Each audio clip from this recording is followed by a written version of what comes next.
Good morning, everyone. Welcome to your Rangers Review morning briefing. It is Monday, the 3rd of March. I'm Derek Clark. I'm joined this morning by Stevie Clifford. How goes it, Stevie?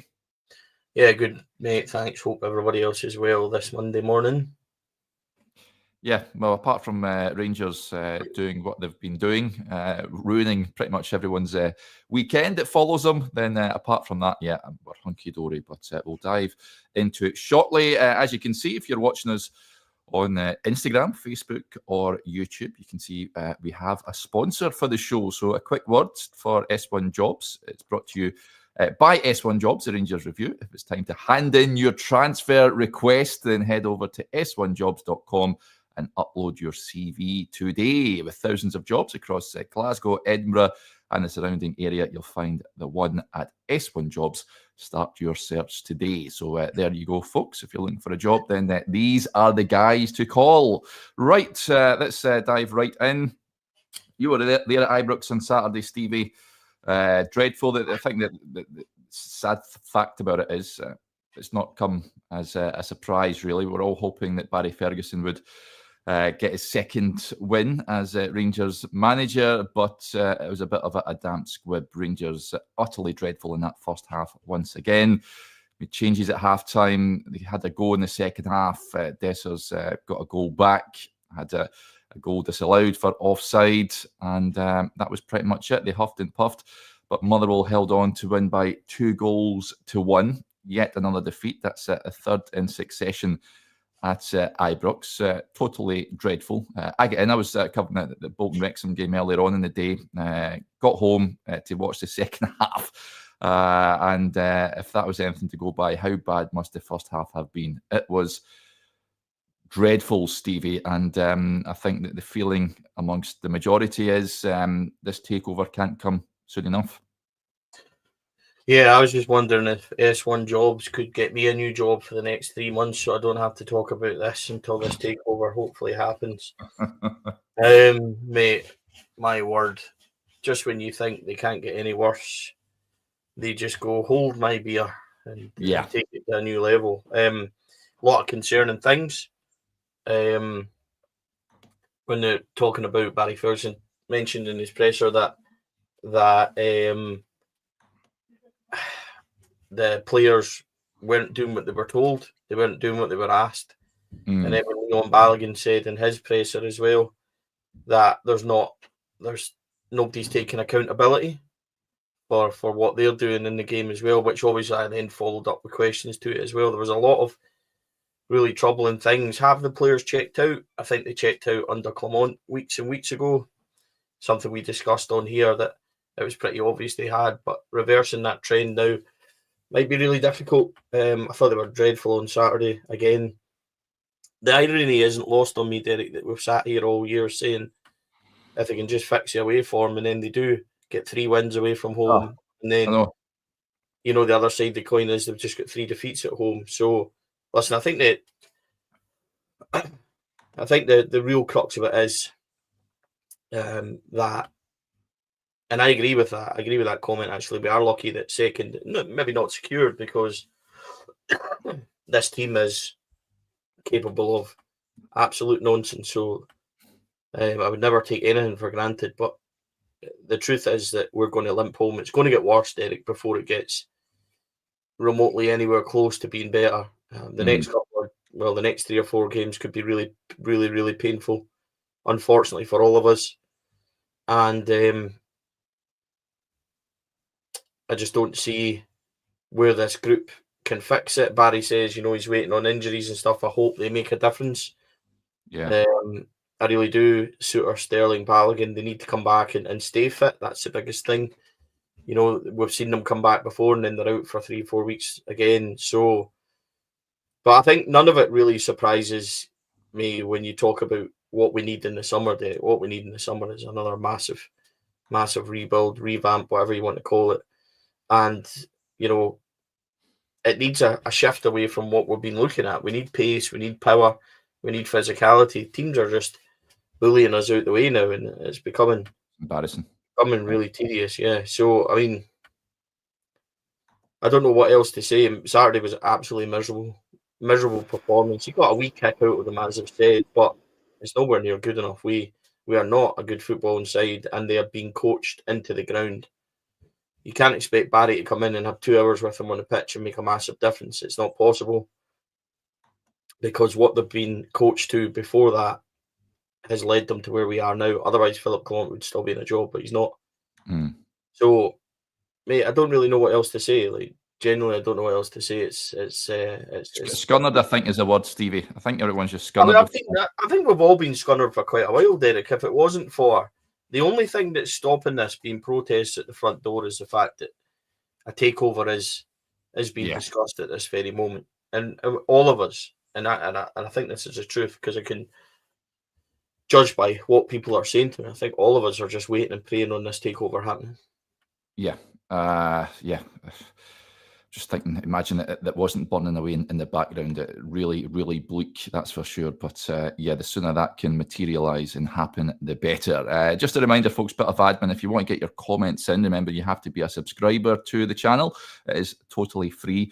If you're wanting to voice your opinion, and if loads of comments coming in, we'll get to a few of them, then make sure you are subscribed. Where shall we start?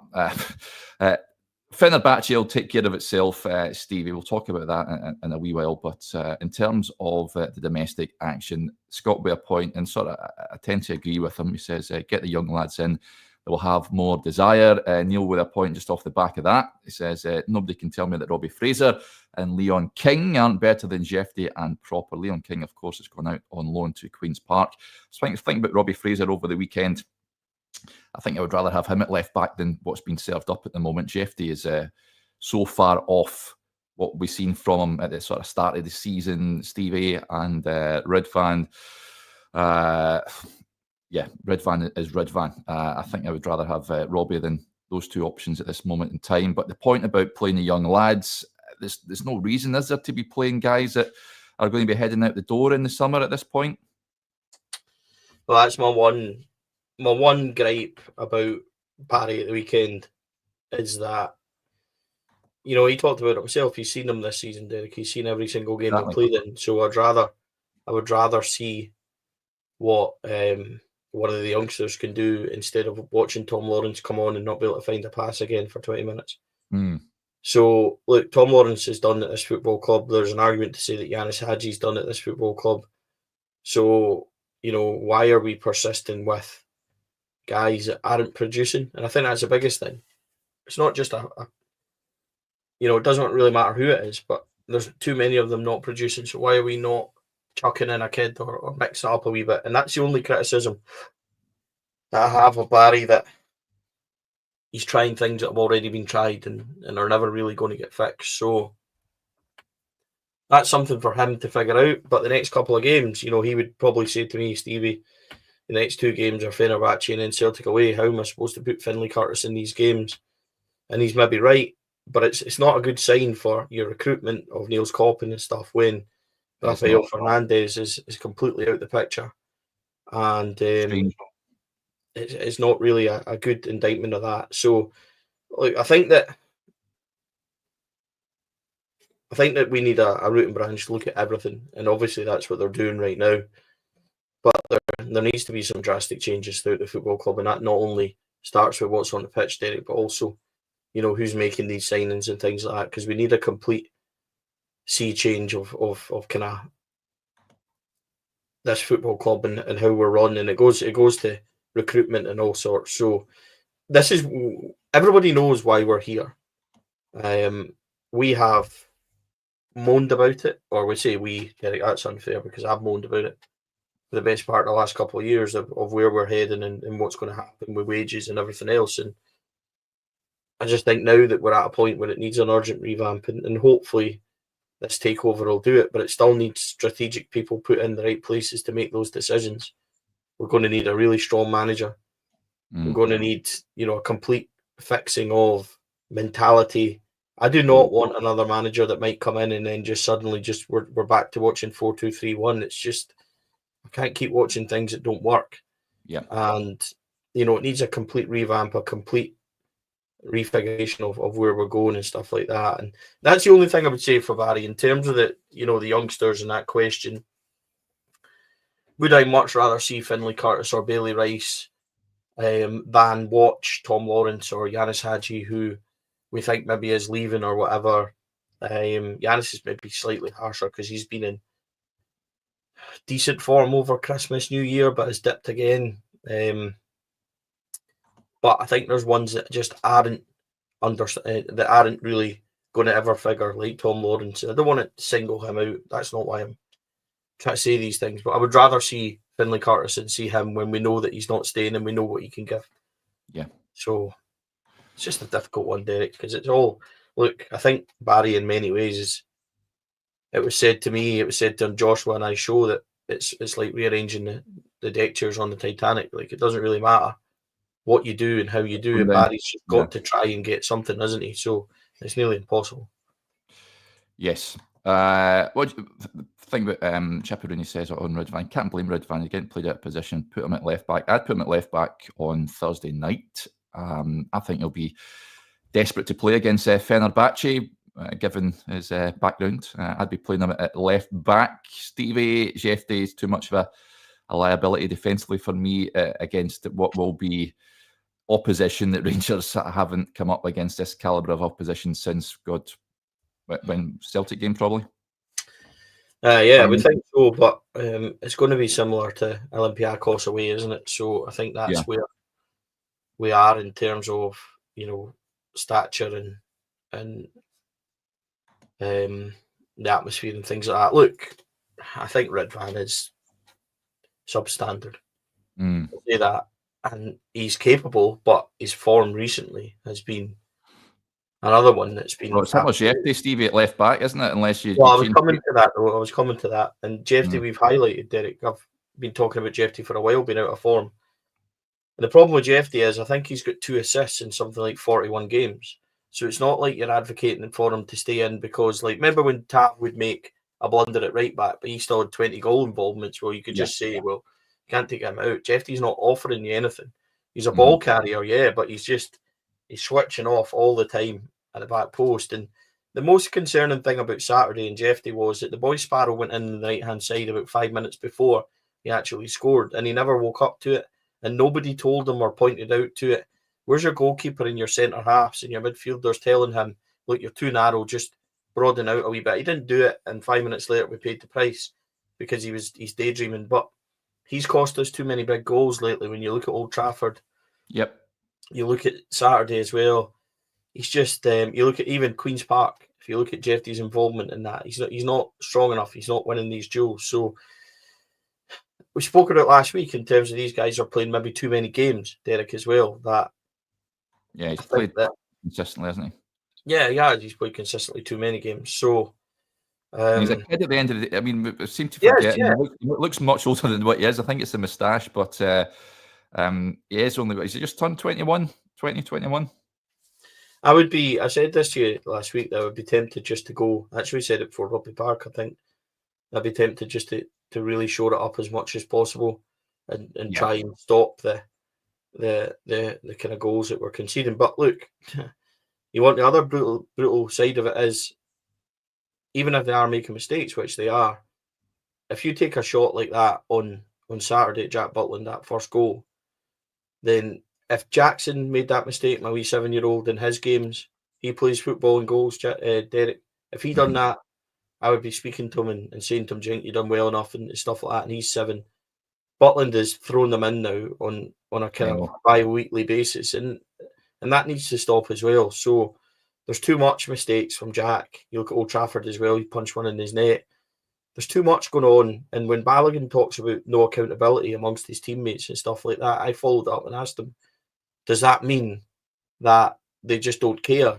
And it was an awkward conversation for Leon, because that ultimately is what it means. If there's no accountability and these players aren't giving enough and they aren't doubling down in effort like he wants and he's talking about, then I've got to question the mentality and stuff of them. Like, seriously, like they don't care. But, it's just, I fear that we're going to be talking about these same things for the next 2 months until the season finishes and something does happen, because Barry's on a hide into nothing, and he can only try and get something out of this group. Hopefully get enough wins to shore things up until the end of the season. That's all you're really wanting, because he's dealing with a group that are just devoid of everything. Yeah.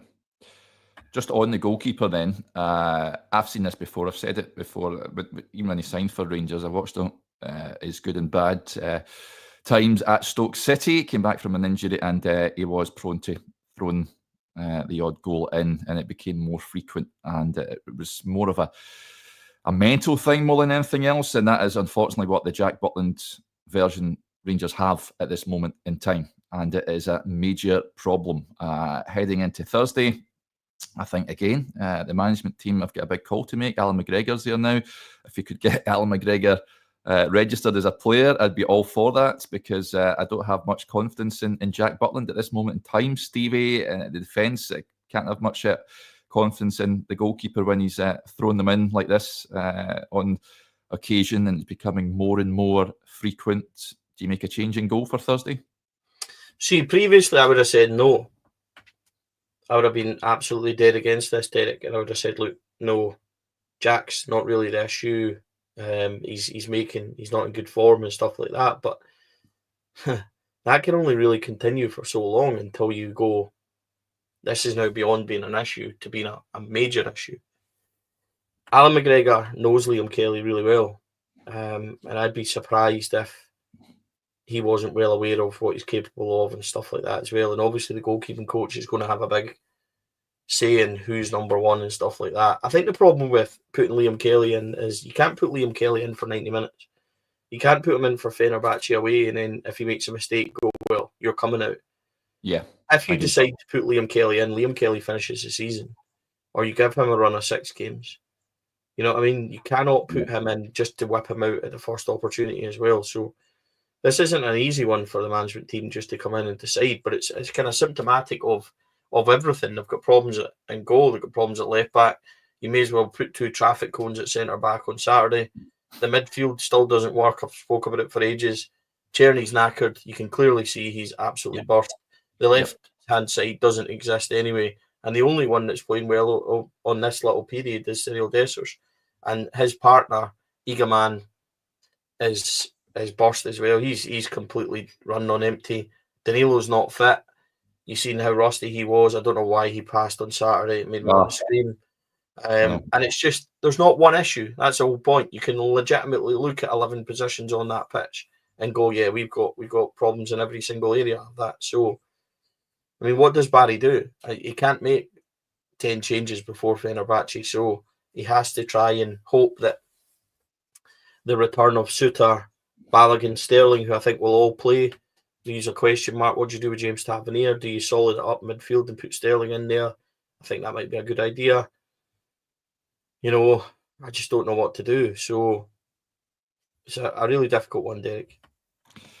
Yeah, well, Barry did say when he was asked about subbing off at Clinton Enciala, he's not afraid to make tough calls. I would say the goalkeeper is going to be a tough call, but one I would like him to make. I think Liam Kelly should be knocking on the door and should be asking here, give us a chance back in goals. So I thought he was unfortunate to begin with. I think, was it Old Trafford he came back, Butland, at that game? And see, the problem is that Liam Kelly had a bit of a nightmare at Easter Road, if I'm completely honest. And at least, I mean, he came out. Remember, he had done a press conference. Stevie came out and sort of fronted up and said he shouldn't have done that, or something there or thereabouts. I can't remember exactly what he said, but he speaks well.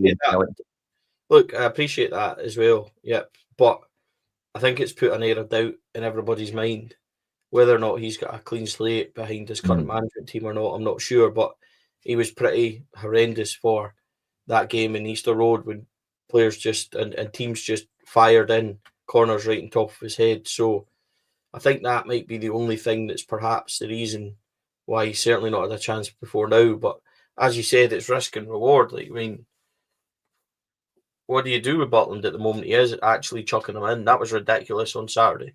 Yep. I would have banked myself, having not played in goals in 20 years, and I wasn't exactly a good goalie. Wasn't terrible, mind you. B team league winners, Derek, back in the day. So All right, get in there. you know what I mean? Still get the medal. But I mean, if I had made a mistake like that, it would be pretty criminal. But you know, that once in a blue moon you can handle, but it literally is bi-weekly now with Jack where he's throwing one in. So there is there's big decisions everywhere though, Derek. So this is just another one to add to the pile. So, come the summer, I think Rangers, I've said it before, need at least one, maybe even two goalkeepers, Stevie. That is a position that needs addressed in the summer. I mean, we all know all over the pitch needs addressed, but in goals is certainly an area that needs attention. As I said a couple of weeks ago, I would have said no, but sadly, yeah. I think you're looking at a defender, right back, centre back, left back, midfielder. You need about 3 wingers. You need 3 strikers. You need firepower.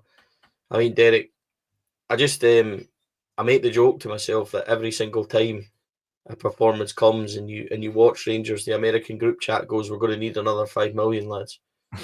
So it's not great at this moment in time. My biggest issue is my biggest issue or my biggest concern is Fenerbahce will take care of itself because it's a European game, and I think they're managing to get. I don't really fear us getting taken apart in those games. But if I'm absolutely realistic, the one that follows that, and I'm not going to bother mentioning it, but the one that follows it could be Graham Marty levels of dismantle. So look, that's my biggest issue. That's my biggest issue. It's going to get worse before it gets remotely better. And I'm not sure what Barry and the rest of them in the management team are supposed to do. If he's setting them up and they're not doing what they're told and there's no accountability, what do you do with them? You could put anybody out there. Would you put youngsters into that position when your senior pros aren't standing up and stuff? It's really difficult. It's one of those ones now where legitimately you're just going to get to the end of the season as soon as possible. Yeah.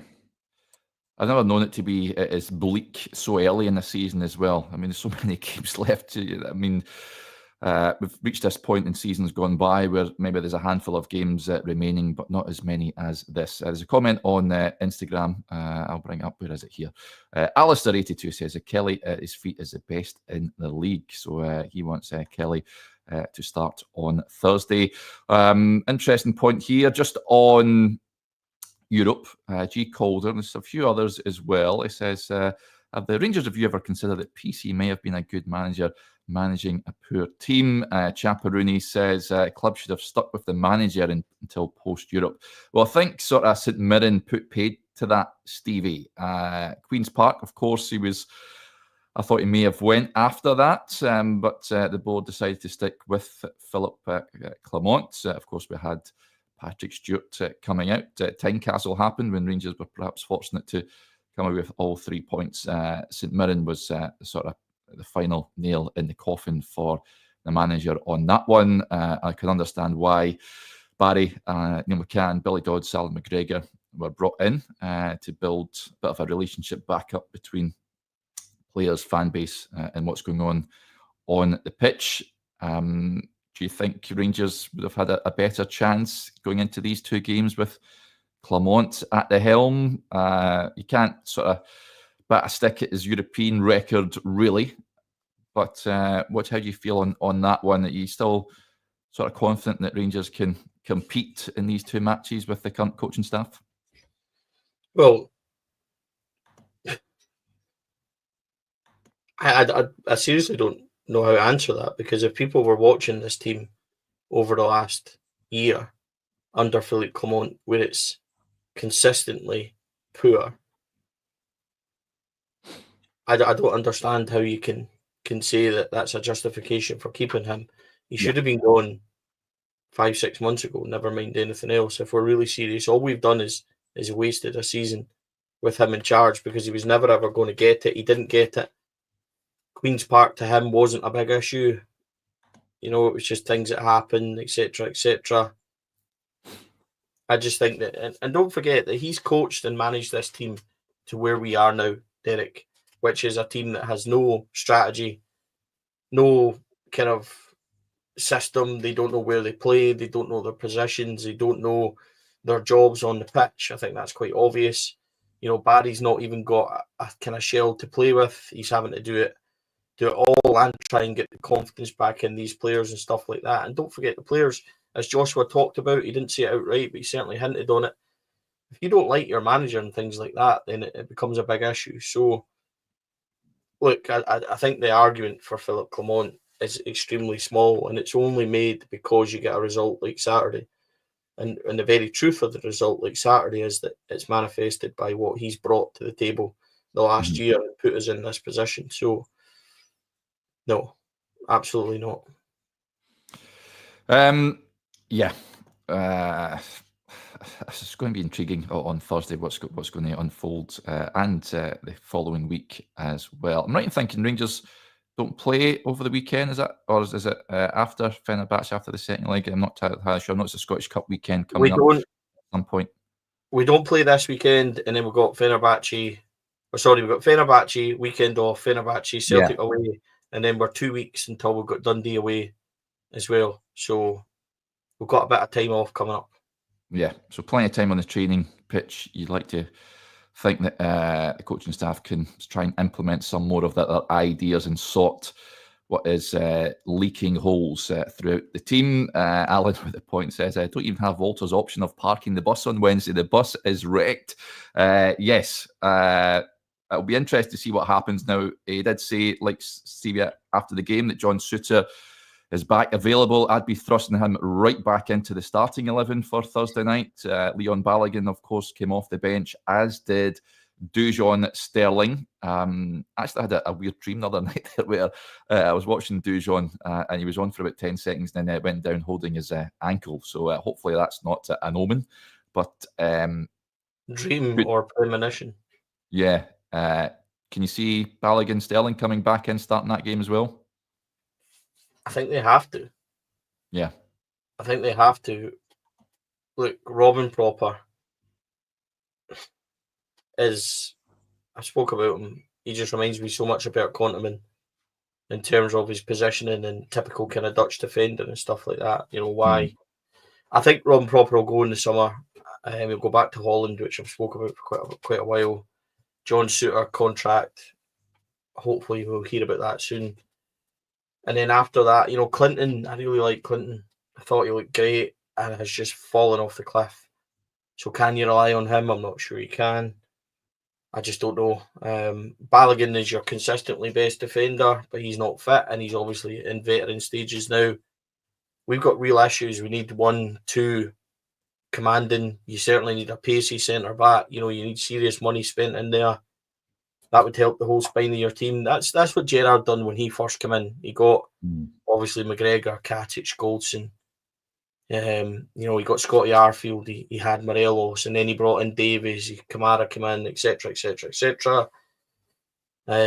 Our spine of our team is non-existent. So yes, we need Souttar, we need Balogun, we need Sterling. What he does with them, would he go to back three and play with wing backs? That might help Jeffy a wee bit.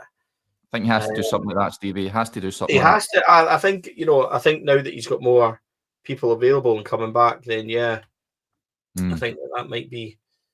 It might be a way to go. He certainly, as you said, he needs to. There's big decisions for Barry, as we said, ahead of Thursday night. That's for sure. I remember the times where, under growing up, you watch teams and somebody had a bad game, and you're just like, I'll just switch them out for whoever, and that'll give them a run in the team or whatever else. But now it's like, well, how do you make 11 changes for Thursday? So, or 10. Because Cyril Dessers is about the only one that's playing well, and he deserves a bit of credit. So, the rest of it's a mess, Derek. If you're truthful, it's a total mess. I'm not sure how he fixes it or what he's done. They're in a total rut that I've seen a few times in a Rangers team. That the only way out of this is a complete and utter revamp of everything. But when the summer comes, Derek, those big decisions they have to be made. Captaincy. All right. Yeah, clean slate everywhere. Squad, everything, Derek. It needs to be. There's too much there now to suggest that we can make a few. This needs to be wholesale changes. I still think there's 6 to 8. Maybe you can keep, but there needs to be once again. And people will maybe shout at me saying you can't keep doing this. Well, what other option do you have? You have to strengthen that first team. You have to fix it. You have to go in and spend money in order to fix it. So I can only hope that this takeover will happen and we can properly try and fix ourselves. And it won't take one. It's not going to take one window. That's the problem. This is going to be a general thing. But who comes in as manager? Who comes in as your director of football, sporting director? Who comes in the team? What's going to happen with the board? Who's going to be sitting in the director's box? Who's going to be your new commercial manager? What's going to happen with the academy? It's all up in the air, I know. Eric, the whole club is up in the air. So there's a lot of work to be done, that's for sure. Yeah, and a lot of work before Thursday night, heading out to Istanbul, and I've no idea what to expect over there. Interestingly, though, I know that Rangers put out the SLO supporter information. Our hotel is literally about 200 yards from the ground, but it's mandatory bus travel. It looks like we're going to have to travel a bit. Supporters that are in the Asian side of the city, especially my dad and I, about an hour away to get a bus to head to the stadium. So hopefully they can sort something out with regards to that. But if you are heading over to Istanbul, then safe travels to you all. Hopefully I see a few of you over there. Stevie's shaking his head. Who knows what we're going to get? That's the thing. Rangers in Europe, a different animal, of course. But I just hope Rangers can keep the tie alive next week. Because I do shudder at the prospect of this Rangers team going up against Fenerbahce, who won again at the weekend. Kept on a decent run at the moment, beat Antalyaspor by 3-0. So they're going to be a difficult nut to crack, especially with Jose Mourinho at the helm as well. So it would be a real turn up for the books if Rangers can get the better of Fenerbahce for me, but you never know. Right, we'll wrap up there. Just on the issue of Fenerbahce, those of you that are extra members on YouTube, I will be speaking to a Turkish journalist at 1 p.m. this afternoon. We'll go live then, Sezer from the Haberturk over in Turkey to cover Fenerbahce in great detail. So he's going to come on and give us an insight into what we can expect on Thursday night. So hopefully you can tune in then. But we'll wrap up there for now. Thank you to you all for tuning into the show. Big thank you to Stevie. You on later on this week, Stevie? No, I'm working this week. I got offered to go out to Fenerbahce in Turkey and stuff, and Istanbul. I said no. So just wasn't doable this week with work and stuff. So I finished today, Derek, and then might see me pop up on Four Lads podcast somewhere, but apart from that, it's a very quiet week ahead. So good luck to the team on Thursday night, and Barry and the management team, and safe travels for everybody that's going over there, that's for sure. It wouldn't surprise me in the slightest if Rangers go over there and get a score draw. It wouldn't surprise me in the slightest if Rangers go over there and get beat 3-0. There's no in between, I think, for me. So we'll just need to wait and see what we get given, that's for sure. At least you're not going on night shift, a 12-hour night shift after it, Derek. So I do not envy you, Stevie. So hopefully it flies in for you. But done night shift a few times back in the day, and not my vibe, I've got to say. So I take my hat off to those of you that do it. It's it's tough going sometimes. So fair play. Some laugh when you're trying to work out a formation and team selection of this team for 12 hours. That's for sure.